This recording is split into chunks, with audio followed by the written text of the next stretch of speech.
Salut à tous et bienvenue à nouveau sur la chaîne. Si vous aimez les combats épiques, les rivalités légendaires et certaines des équipes les plus dangereuses de l'histoire des comics, vous êtes au bon endroit.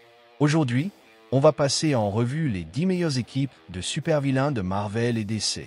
Mais avant de plonger dans le chaos, n'oubliez pas de liker la vidéo, de laisser un commentaire avec votre équipe de méchants préférés et bien sûr, de vous abonner à la chaîne pour ne jamais manquer une dose d'action super-héroïque ou super-vilainique. La Société du Serpent. Ce groupe de super-vilains a commencé par affronter Captain America, mais s'est ensuite attaqué à d'autres héros comme Spider-Man et Daredevil. Connus pour leurs identités inspirées des serpents, ils sont devenus une menace récurrente dans l'univers Marvel. Leur mission impliquait souvent le crime organisé, l'infiltration et des attaques commanditées. Bien qu'ils ne soient pas l'équipe la plus puissante, leur coordination les rendait redoutables. Ils se distinguaient par une identité visuelle et thématique forte. Le groupe a été fondé par Viper et son frère Anguille, qui ont réuni des criminels aux noms liés aux serpents. Parmi les membres, on retrouve Cobra, Princesse Python, Anaconda et Mamba Noir. Chacun apportait des capacités uniques inspirées de leur homologue reptilien. Leur première apparition remonte à Captain America DS310, publié en octobre 1985. L'équipe a été créée par Mark Gruenwald et Paul Neary. Le corps de Sinestro. Ce groupe redoutable est le reflet sombre du corps des Green Lantern. Ses membres sont choisis pour leur capacité à inspirer une peur intense. Manieur d'anneaux de pouvoir jaune alimentés par la peur, ils s'opposent aux Green Lantern dont la force repose sur la volonté. Leur objectif, répandre la terreur dans l'univers par la domination et la destruction. Leur code repose sur le contrôle, utilisant la peur comme arme et langage. Chaque membre est sélectionné pour son influence terrifiante et sa cruauté impitoyable. Le corps a été fondé après que Sinestro, autrefois un Green Lantern respecté, ait été exilé et découvert la lumière jaune de la peur. Déterminé à remodeler l'univers selon sa vision, il a constitué sa propre armée composée d'êtres partageant sa philosophie. Parmi les membres les plus connus, on compte l'Anti-Monitor, Superboy Prime et Cyborg Superman. Le Sinestro Corps a fait ses débuts en 2006 et a été créé par le scénariste Geoff Johns. La Légion des super-vilains. Créée comme le pendant maléfique de la Légion des super-héros, cette équipe réunit les criminels les plus dangereux du XXe siècle. Nombre de ses membres possèdent des pouvoirs similaires à ceux des légionnaires, ce qui en fait des adversaires redoutables dans tous les combats. Leur objectif, la domination, le chaos et la destruction des plus grands défenseurs du futur. Animés par de profondes rivalités et des ambitions démesurées, ils incarnent une force maléfique récurrente à travers le temps. Leur présence pousse sans cesse la légion des super-héros dans ses derniers retranchements. Au fil des années, la composition de l'équipe a évolué, mais le trio de base reste inchangé. Roi cosmique, reine de Saturne et seigneur de la foudre. Chaque membre représente une version corrompue des pouvoirs de leurs homologues héroïques. La Légion des super-vilains a fait sa première apparition dans les comics Superman en août 1961. L'équipe a été créée par Jerry Siegel et Kurt Swan et a compté plus de 50 super-vilains depuis ses débuts. La Confrérie des Mutants. Ce groupe radical a été formé comme une force d'opposition aux X-Men, défendant l'idée que les mutants doivent dominer plutôt que coexister avec l'humanité. Fondée par Magneto, la confrérie adopte une approche bien plus agressive de la survie et de la suprématie mutante. Elle considère l'intégration pacifique comme une illusion naïve, préférant le pouvoir et le contrôle au compromis. Ces affrontements avec les X-Men mettent en lumière le fossé idéologique qui divise la communauté mutante. La confrérie demeure un symbole de rébellion face à l'oppression humaine. La direction de la confrérie a changé plusieurs fois, avec des figures comme Mystique, Exodus ou même Crapaud à sa tête.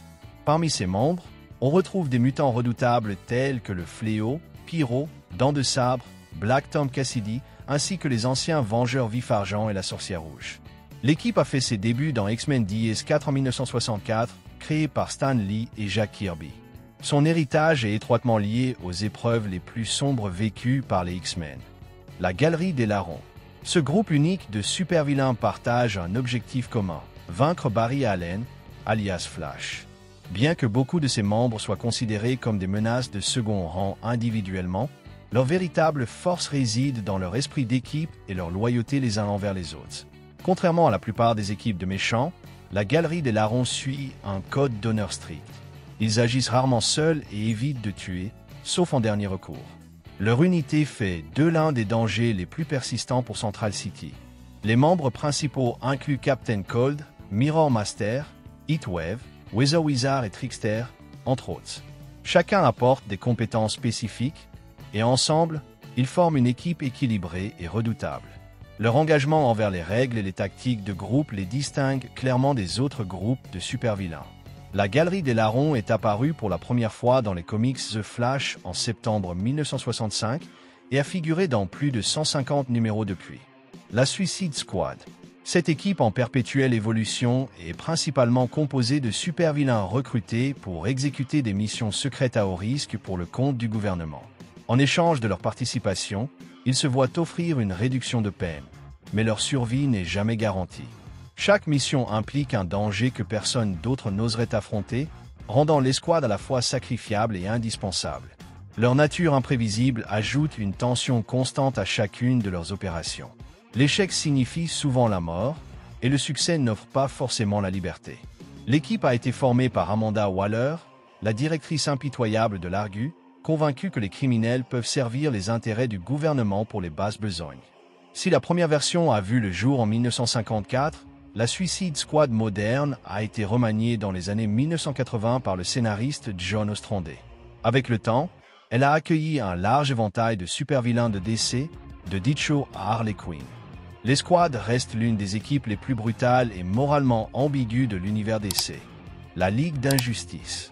Formée comme le pendant direct des héros les plus emblématiques de DC, la Ligue d'Injustice a rassemblé les ennemis les plus redoutables de chacun des membres fondateurs de la Justice League.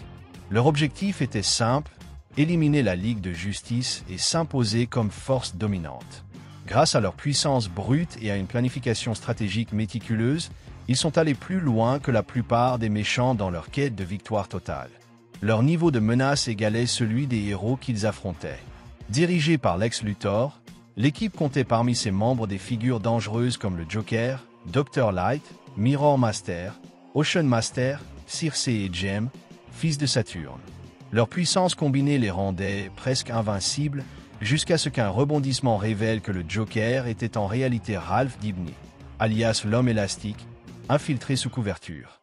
Créée par Scott Beatty dans les années 1980, la Ligue d'Injustice est devenue le plus célèbre équivalent maléfique de la Justice League. Les Maîtres du Mal.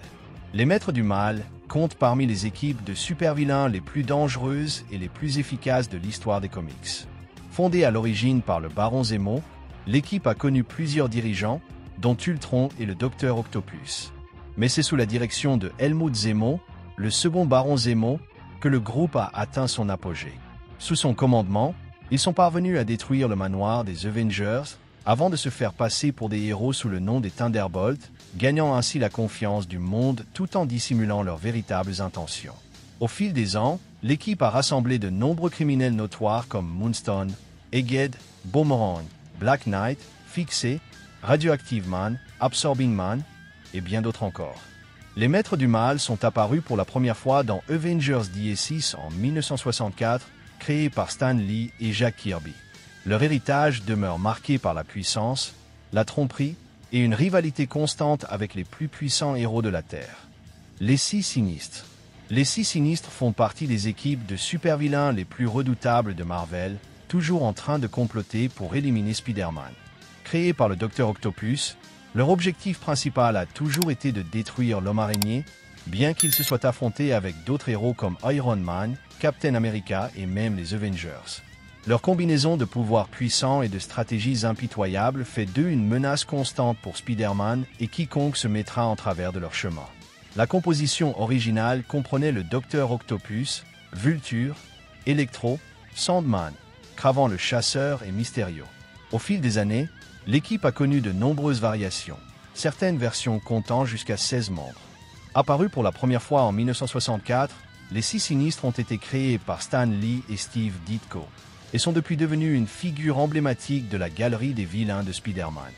Le Syndicat du Crime d'Amérique.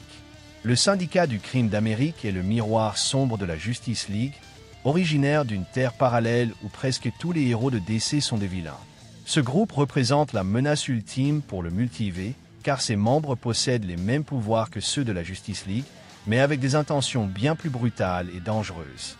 Le syndicat est souvent dépeint comme étant plus puissant et impitoyable que ses homologues héroïques, cherchant à dominer et contrôler sans se soucier de la sécurité. L'équipe est dirigée par Ultraman, une version dévoyée de Superman, et comprend Superwoman, Owlman, Johnny Quick et Powering. Créé pour la première fois en 1964 par Gardner Fox et Mike Sekowsky, le syndicat du crime a subi 2 révisions majeures. En 1994, Mark Waid, Rod Wiggum et Romeo Tanghal ont introduit une version New Conglomerate. Puis, en 2000, Grant Morrison et Frank Kittley ont réimaginé l'équipe avec des histoires plus profondes et de nouveaux costumes. Cela conclut notre aperçu des 10 équipes de super-vilains les plus puissantes de Marvel et DC. J'espère que vous avez apprécié la vidéo. N'oubliez pas de liker, commenter et vous abonner pour plus de contenu sur les super-héros. Merci d'avoir regardé et à la prochaine.